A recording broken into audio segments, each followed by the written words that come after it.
Assalamualaikum warahmatullahi wabarakatuh. Alhamdulillahi rabbil alamin. Wa sallallahu ala sayyidina Muhammad wa ala alihi wa sahbihi ajma'in. Allahumma 'allimna ma yanfa'una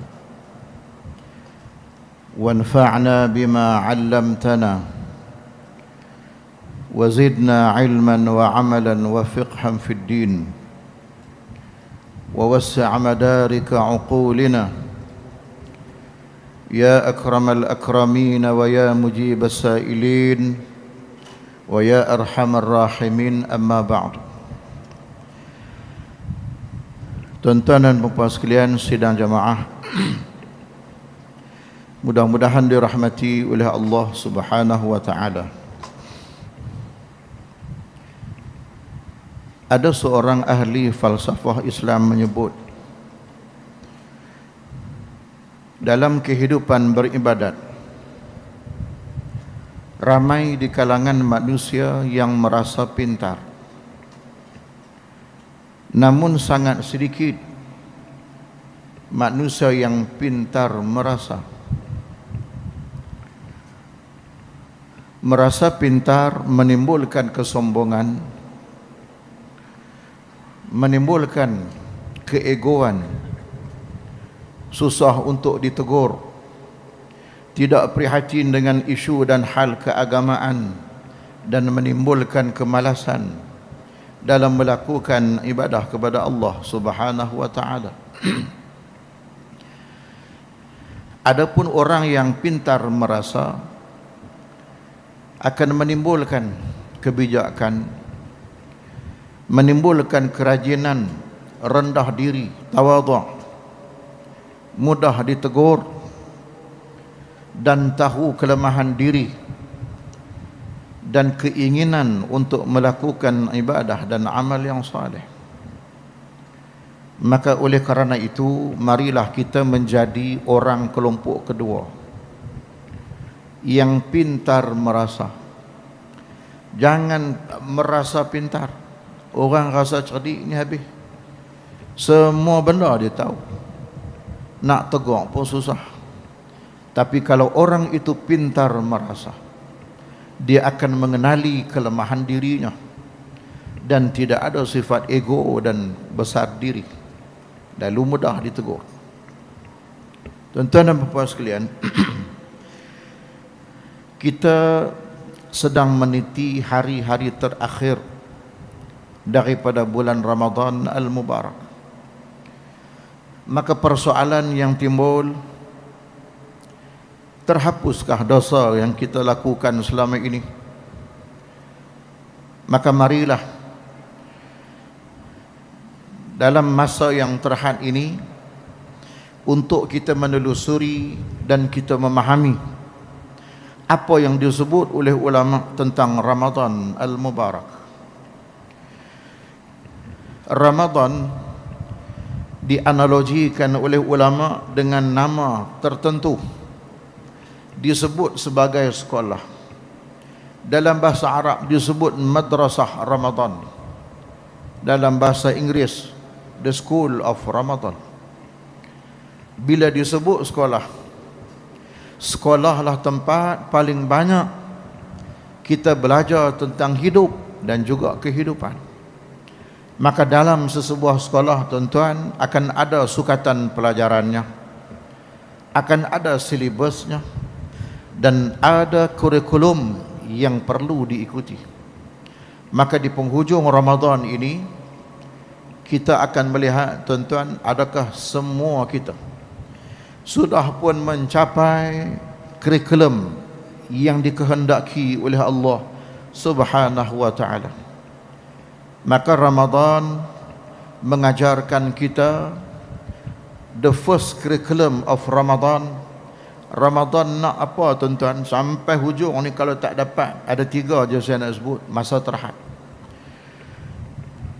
Ramadan mengajarkan kita untuk menjadi manusia yang bersabar. Sabar. Inilah yang dikehendaki oleh Allah. Dalam sepanjang kehidupan, sabar manusia diuji menggunakan hukum. Cuba tonton, perhatikan, tidak ada bulan tertentu, tidak ada waktu tertentu sepanjang tahun, malam ataupun siang, Allah menguji kesabaran manusia dengan perkara yang dilarang. Ada makanan diharamkan oleh Allah, ada minuman, ada perbuatan, bahkan ada permainan. Makanan yang diharamkan oleh Allah tidak kira ketika mana, bulan mana, sama ada min tulu'il fajri ila ghurubi syamsi, tidak kira. Makanan itu haram kecuali daruratun, darurat. Umpamanya lahmul khinzir. Minuman yang diharamkan arak. Perbuatan diharamkan berzina, permainan diharamkan berjudi. Namun Allah Subhanahu wa taala menguji tahap kesabaran manusia ke tahap paling maksimum, sehingga kan makanan yang halal menjadi haram, minuman halal haram, perbuatan yang halal menjadi haram, semuanya haram mengikut ta'rifan berpuasa. Apakah itu puasa? As-siyam al-imsak 'anil muftirat atau 'anil mubtilat.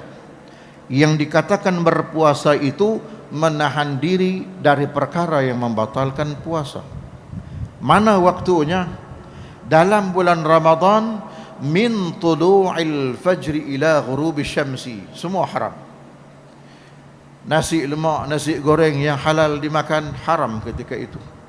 Minuman air teh, air kopi yang halal menjadi haram. Hubungan suami isteri yang dinikahi secara sah mengikut hukum syarak haram ketika itu. Namun ba'da ghurubi syamsi terpulang. Maka oleh kerana itu, ulama mengatakan andai kita memperbandingkan di antara tiga jenis makhluk, yang pertama malaikat, yang kedua manusia, ketiga hayawan, manusialah makhluk paling hebat dalam bersabar. Manusia paling tinggi kesabarannya, paling berseni, paling kuat dan tahan. Sebab apa berlaku begini? Makhluk malaikat Allah Subhanahu wa taala menciptakannya diberikan akal, namun tidak diberikan nafsu. Diberikan akal, nafsu tidak ada. Maka kita tidak pernah mendengar riwayat mengatakan di kalangan malaikat hasad dengki, malaikat iri hati, malaikat makan rasuah, malaikat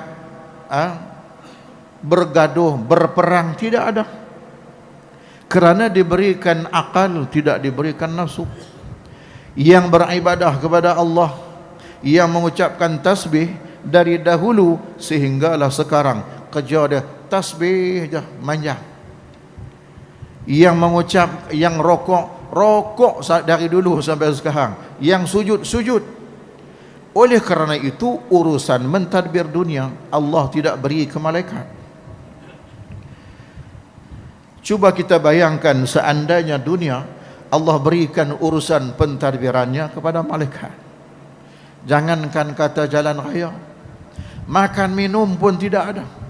Maka tidak wujudlah supermarket, tidak wujud jalan raya, tidak wujud segala kesenangan. Kerana manusia, kerana malaikat ada akal namun tidak diberikan nafsu. Maka lawan bagi malaikat binatang. Binatang makhluk Allah, Allah cipta dan Allah berikan nafsu namun tidak diberikan akal. Maka normal tuan-tuan, binatang ayam nak bersama dengan pasangan semenjak dari dulu sampai sekarang tak pernah menoleh kiri dan kanan. Di mana sahaja kehendak kebidatangan nak berpasangan selesai. Kucing tak pernah minta bilik. Lembu, kambing bertelanjang keliling kampung dari dulu, tak pernah pakai seluar. Kerana binatang hanya diberikan nafsu, namun akal tidak diberikan.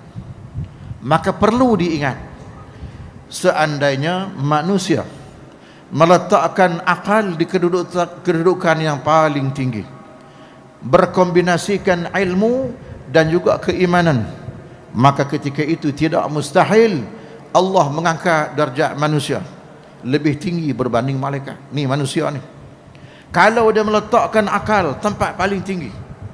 Namun 10 kali lagi perlu diingat, seandainya manusia meletakkan hawa nafsunya di tempat tertinggi, akalnya entah di mana, iman dan ilmunya tidak tahu hujung pangkalnya, maka tidak mustahil ketika itu Allah meletakkan manusia lebih hina berbanding binatang. Maka di dalam ibadah berpuasa, kurikulum pertamanya mengajarkan kita untuk menjadi orang yang sabar. Namun perlu diingat, kalau sabarnya ada, tidak ada kurikulum yang kedua yang perlu kita capai. Apa kurikulum yang kedua? Al-istiqamah. Istiqamah artinya kekal, tekal, komitmen, konsisten, tidak berubah, tidak flip-flop. Kenapa ianya perlu? Kerana andai tuan-tuan, kita ni sabarnya ada. Bagaimana kalau orang itu katanya sabar berpuasanya sekadar jam 1, dia tidak boleh nak istiqamah. Maka dalam kehidupan beragama, kalau seandainya putih kata Allah, maka putihlah kata kita. Kalau hitam kata Allah, hitamlah kita. Kalau ke kanan, ke kanan. Kalau ke kiri, ke kirilah kita. Maka dalam hal berpuasa, Allah menyatakan berpuasa itu tahan nafsu makan min tulu'il fajri ila ghurubi syamsi. Maka itulah yang kita pegang. Yang kedua tuan-tuan, istiqamah ni, saya nak berceritalah bagi mudah faham. Dalam sejarah, peperangan paling lama dalam dunia perang salib. Perang dunia pertama tak begitu, perang dunia kedua tidak begitu. Perang antara orang Islam dan Kristian memakan masa 200 tahun lebih. Bersilih ganti panglima perang, sehinggalah sampai kepada panglima perang termasyhur bernama Salahuddin Al-Ayyubi. Ada ketika dia memimpin peperangan menang, ada ketika kalah. Pernah seketika kalah, lalu tertawan 3 orang tentera Islam terbaik, paling berkualiti. 3 orang tentera Islam ni dibawa ke depan raja yang beragama Kristian. Raja bertanya sang Perdana Menteri, "Wahai Perdana Menteriku, apa yang akan kita lakukan terhadap 3 tawanan ini?" Jawab memanda Perdana Menteri, "Mudah sahaja tuanku, tak perlu susah-susah. Kita hukum, bunuh sahaja, pancung sampai mati." Tiba-tiba raja sebut, "Kalau kita bunuh mereka rugi. Apa kita tawarkan? Apa kata kita tawarkan mereka dengan kebendaan, berikan harta, wang ringgit, kekayaan, bahkan jawatan dan pangkat, tapi dengan satu syarat. Kita minta mereka ubah akidah dan pegangan mereka, keluar dari Islam." "Oh, kalau begitu," kata Perdana Menteri, "besok saya akan bicarakan dan sidangkan mereka." Sampai esok hari dipanggil menghadap tawanan perang pertama. Sampai depan hakim, hakim bertanya, "Siapa namamu?" Dia pun jawab, "Inginkah kamu menerima tawaran yang bakal kami berikan?" Jawab tawanan perang pertama, "Saya sekali-kali tidak akan menerima tawaran itu." Hakim tanya lagi, "Adakah kamu sudah berfikir?" "Saya tidak akan berfikir. Kerana seandainya saya ingin menerima tawaran yang diberikan, saya perlu menukar agama saya. Saya tidak akan berfikir. Berani kamu menghadapi kematian?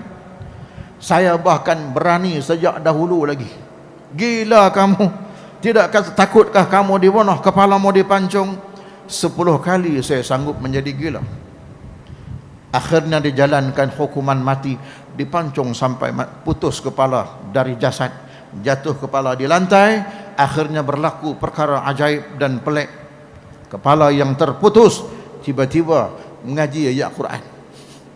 Boleh baca ayat Quran kalau kita kepala duk bercakap lari tuan.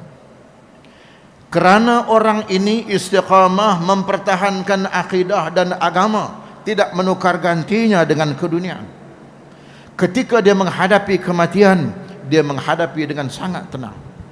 Lalu ayat yang dibaca daripada surah Al-Fajr ayat ke-30. Ayatnya berbunyi, Ya ayyatuhan nafsul mutmainnah,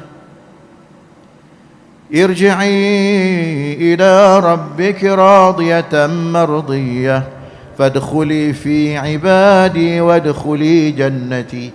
Ayat ni sesuai dengan kelaku dia. Wahai jiwa yang tenang, kembalilah kepada Allah Tuhanmu dalam keadaan kamu radiyatan, kamu redha dengan apa yang Allah lakukan, dan dirimu mardiyah, diredai oleh Allah. Maka masuklah kamu di kalangan hamba-Ku yang beriman, masuk ke syurga-Ku tanpa dihisab, tanpa dihitung. Ditakdirkan Allah, tawanan perang pertama gugur, ditulis sebagai seorang syahid. Dipanggil tawanan perang kedua, kamu lihatkan apa yang berlaku kepada rakanmu, inginkah kamu menerima tawaran yang bakal kami berikan? Jawapan dia sama. Yang kedua ni tuan-tuan, senyum. Saya tidak akan menerima tawaran yang diberikan. Adakah kamu sudah berfikir? Saya tidak akan berfikir lagi. Berani kamu? Sejak dahulu saya berani. Gila kamu? Ya, 10 kali sanggup saya gila. Akhirnya dijatuhkan hukuman, dipancung kepala sehingga putus dari jasad, jatuh di lantai. Kepala yang kedua baca ayat dalam surah Al-Qiyamah, surah Al-Qiyamah ayat 22-23. Ayat dia sesuai dengan dia. Wujuhun yawma idzin nadhiratun ila rabbiha nazirah. Wajah-wajah orang beriman yang istiqamah mempertahankan akidah dan agama, tidak menukar ganti dengan kesenangan dunia, maka wajah itu diberi izin oleh Allah nanti di hari kiamat, wajah mereka ceria, senyum, kerana mereka diberi izin memandang wajah Allah Subhanahu wa ta'ala. Maka yang kedua, gugur sebagai seorang syahid kerana istiqamah.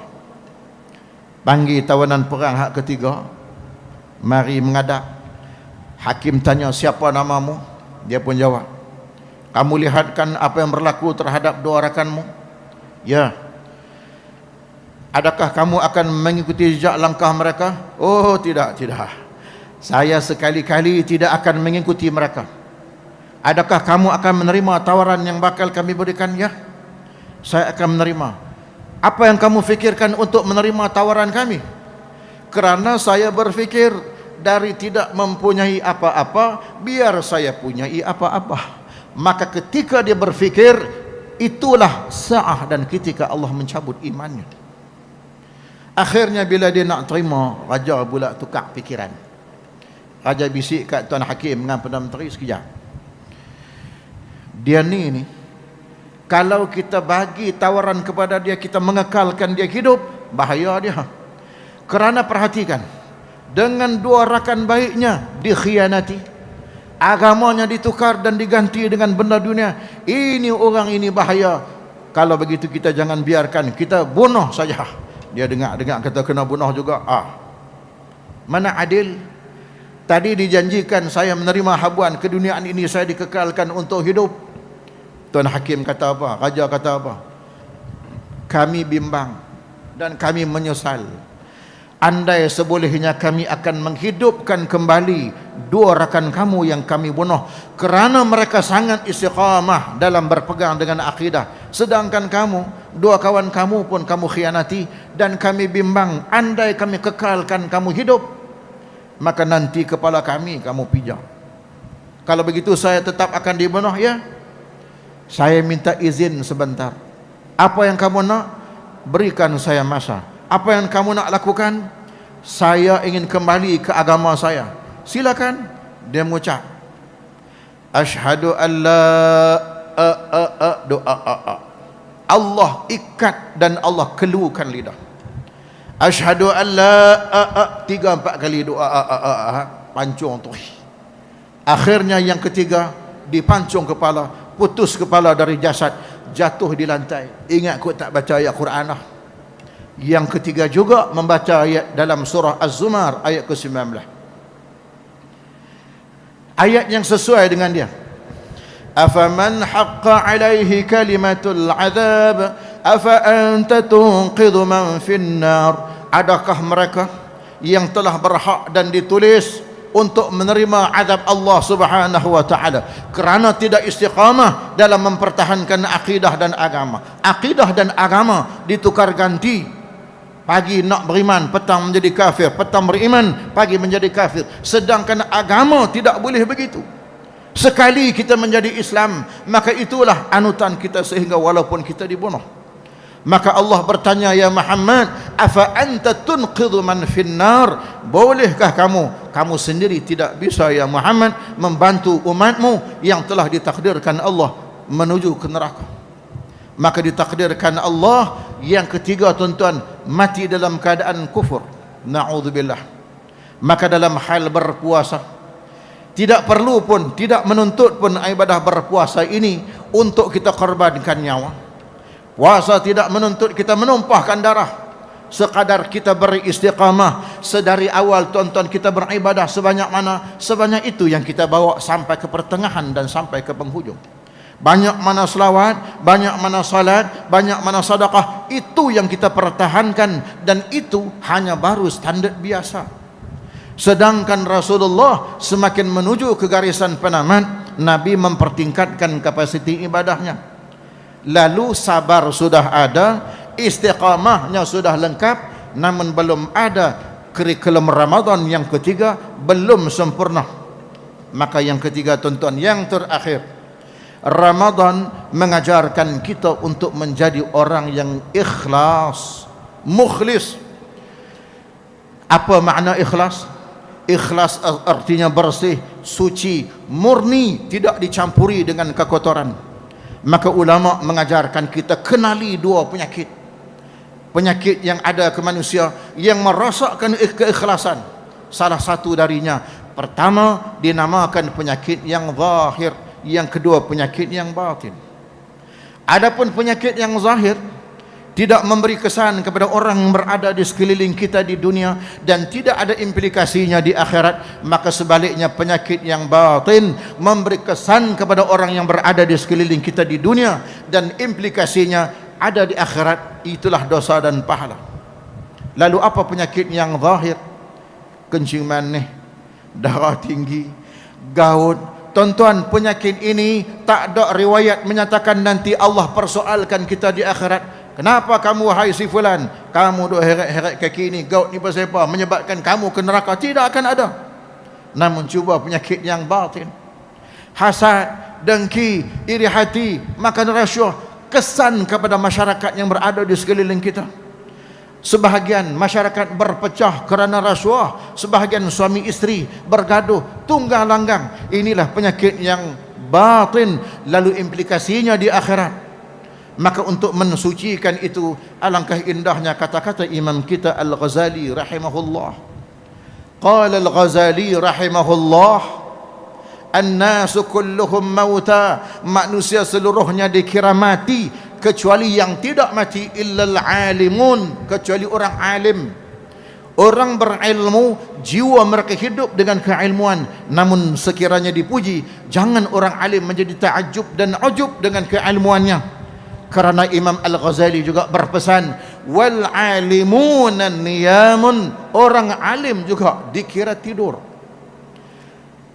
Untuk mengeluarkan dari tidur mesti beramal. Illal amiluna bi'amalihim, kecuali mereka yang beramal dengan amalan-amalan mereka. Bila sebut orang beramal, sampailah tuan-tuan ke tahap dan level kita kan bulan Ramadan, bulan beramal. Lalu apa penyakit orang beramal? Wal amilun, orang beramal, penyakit mereka ialah mughtarruna bil a'mal, mereka mudah tertipu dengan amalan. Berhati-hati, jangan kita rasa kemah dah sembahyang kita, Jangan rasa hebat dah bacaan Al-Quran kita. Yang perlu doa kita kepada Allah. Wal amiluna mughtaruna bil a'mal, lalu ubat kepada masalah itu akhirnya illal mukhlisun, kecuali orang yang ikhlas. Maka seandainya tuan-tuan menggarap ketiga-tiga perkara ini, insya-Allah akan tercapailah apa yang Allah Ta'ala sebut dalam surah Al-Baqarah ayat 183 yang paling hujung, la'allakum tattaqun, mudah-mudahan kamu bertakwa, kerana takwa itulah yang akan menyebabkan kita qiyam, timbulnya daripada qiyam Ramadan iman wahtisab, maka impak yang paling akhir, ghufira lahu ma taqaddama min dhanbihi wa ma ta'akhkhar, akan diampunkan dosa yang telah lalu dan akan datang. Maka tuan-tuan sekalian, sekadar itu sahaja, mudah-mudahan terampun dosa kita. Sebab apa kita berbicara tentang hal ini? Kerana ada orang jahil menyebut, Ustaz, ceramah agama ni tak ada kerja lain ke Ustaz? Asyik-asyik ampun dosa, asyik-asyik ampun dosa. Tuan-tuan, itu jawapan pertanyaan orang jahil. Apa makna pergi ke akhirat tanpa keampunan Allah? Pengampunan dosa itulah dambaan kita untuk menuju kepada Allah Subhanahu wa taala. Wallahu a'lamu bis-shawab. Aqulu qawli hadha wa astaghfirullahal azim. Assalamualaikum warahmatullahi wabarakatuh.